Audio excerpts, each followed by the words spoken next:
Last year, I think we had 2 or 3 players that were drafted in the first round.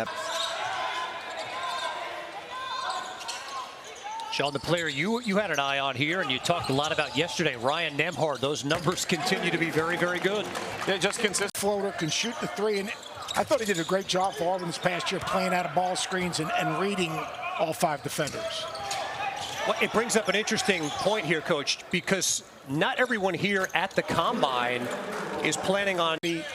I really believe he'll end up on an NBA roster because of his intangibles, his toughness. Remember, he was a 17-point-a-game scorer at Tulane. Sean, you made a great point. Everyone in high school. Was it good? It was good, Coach. Even more valid. It was good. Even more valid when it happens in high school.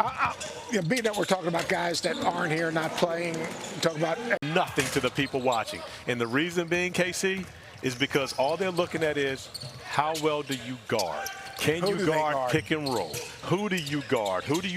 They're building a resume. I mean, playing in the Combine, to me, the guys that decided to play, if they don't have a some guys have promises. That's why they're not playing, right, Bobby? Well, yeah, that as far as where they're going to probably get drafted. And the other. There is a common answer to the first thing that you are looking for from a prospect.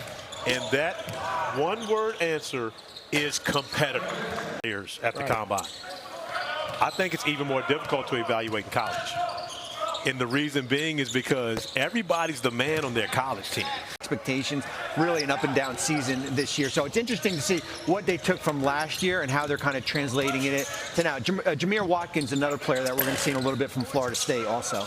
That executives ask, and so when you get an opportunity to see him in this setting and you start to see him, well, he can shoot it from 23-9. He can make threes. He can go out and be that guy that can defend. Now you look at a guy and say, okay. Let me ask you here, very small sample size, competing at the very highest level.